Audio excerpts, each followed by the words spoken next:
Okay, let's dive right into this explainer where we're taking an incredibly valuable alumni session by Rishi Sher Singh and turning it into your ultimate survival guide for the University of Birmingham. Look, if you are currently packing your bags, organizing your visas, and dealing with all those totally normal pre-departure nerves, you are in the exact right place. We're going to look closely at the actual, on-the-ground reality of moving to the UK for your studies, directly from someone who has successfully navigated this exact path. And here is our guide, Rishi Sher Singh, standing right outside the Birmingham Business School. Rishi actually studied for his MBA in international business here, and now he generously volunteers his time to help incoming students transition smoothly. He knows exactly what it feels like to step onto that campus for the very first time, and today he's sharing the hard-earned wisdom you absolutely need to hear before you even board your flight. So here is our roadmap for today. 1. Arrival and transport. 2. Induction and banking. 3. Navigating academics. 4. Campus life and facilities. And 5. Avoiding career mistakes. All right, starting with Section 1, Arrival and Transport. Touching down in the UK. During the session, an incoming student named Ankit brought up a very real, completely understandable pre-departure anxiety. He wanted to know exactly how to get from London to Birmingham, and he specifically asked about a rumored free one-way ride to the campus starting on September 1st. It's a highly specific logistical detail, right? But honestly, it's the exact kind of thing that causes unnecessary stress if you don't know the answer. Well, the big takeaway here is that you definitely won't be navigating this alone. The university often provides a free bus service, which you should proactively verify and book through your local university office, like the India office that Rishi mentioned. But hey, even if you miss that, there are immediate fallbacks. You can literally just catch a National Express bus straight from the airport, and most importantly, keep your eyes peeled for friendly student representatives wearing university t-shirts and holding signs right at the terminal. They are physically stationed to catch you if you fall and point you right to your bus. Moving right along to Section 2, Induction and Banking, settling into your new life. Listen to this because here is one of your first cultural wins. Setting up a student bank account in the UK is surprisingly efficient. Rishi pointed out that while back in India, setting up an account can be a heavily administrative, super time-consuming chore, in the UK, it takes just a couple of hours. Plus, major banks like Lloyds and Barclays have branches or robust support right there on campus. It's one massive worry you can just cross off your list almost immediately on day one. But, what happens if life gets in the way of this crucial setup phase? Take Abhishek's case. He's going into the engineering and physical sciences department, but he had a family occasion that meant he was going to arrive late and completely miss the welcome week induction. He wondered if he could just skip it and maybe catch up later. Rishi's firm advice here is a bit of a wake-up call.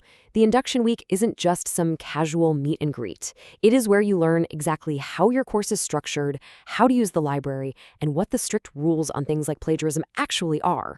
You literally cannot just copy notes from a friend for this stuff. If you have an emergency and you absolutely must miss it, you have to proactively contact your specific department's admissions team, in Abhishek's case, engineering, and arrange a formal way to catch up on all that missed critical information. Okay, on to Section 3, Navigating Academics. Choosing your path. This brings us to Ishika's highly specific case study, which highlights a super common ambition among driven students. She is studying cognitive neuroimaging, but her interests are spilling over into computational neurotech courses. She wanted to know how she could audit these extra classes or cross-learn completely outside of her immediate pathway. So here is the exact game plan you need to expand those academic horizons. First, start with the induction week to lock down your mandatory foundation courses. Get that sorted. Then, don't just guess. You go to the student office and share your goals with them. The university actually loves and encourages this kind of cross-disciplinary curiosity, allowing you to schedule one-on-one time with professors to discuss auditing their classes. The structure is totally there to support your ambitions, provided you actually take the proper steps to ask. Let's zoom out a bit for Section 4, Campus Life and Facilities, Beyond the Classroom. I absolutely love this visual context because it truly captures the expansive, vibrant reality of the campus. Here is Rishi, standing on one of the sprawling sports pitches, with the iconic Old Joe, which is actually the tallest freestanding clock tower in the world, towering right there in the background. It looks incredible, but it also means you are going to be doing an incredible amount of walking. End to end, traversing the campus can take an exhausting 30 to 40 minutes on foot. Because of this massive scale, Rishi's #1 physical tip is to invest in some seriously good walking shoes and layered, waterproof clothing. But once you're dressed for the weather, think about everything you get to enjoy. The amenities are world-class. We are talking about an Olympic-sized swimming pool where actual Olympic athletes train, massive outdoor pitches for football and rugby, fully equipped indoor facilities with saunas, and regular on-campus carnivals. Staying physically active here isn't just an option, it's a built-in part of the student culture to keep you mentally sharp. All right, Section 5, Avoiding Career Mistakes, Planning for Your Future. Make sure you pay close attention here, because these are the traps that catch so many incredibly bright students. The absolute biggest mistake: frantically applying for jobs within your first 6 months. Balancing an intense UK master's workload while job hunting often leads straight to burnout. You really need to give yourself a few months to stabilize first. Also, please don't be a lone wolf relying solely on AI to write your resumes. Show your face regularly at the dedicated university careers department and build real in-person relationships so when that perfect internship pops up, they immediately think of you. Which leads us perfectly into Section 6, the proactive mindset, the secret to success. Ultimately, surviving and thriving in this new environment boils down to a massive cultural mindset shift. Rishi emphasized this repeatedly. In some educational systems, like the one many students are used to in India, information and direction are often handed directly to you by the institution. That's a passive model. In the UK, it is a highly proactive education model. The university has enormous resources, funding, and brilliant minds ready to help you, but they expect you to take the initiative. They are not going to chase you down to help you. You have to step up and ask.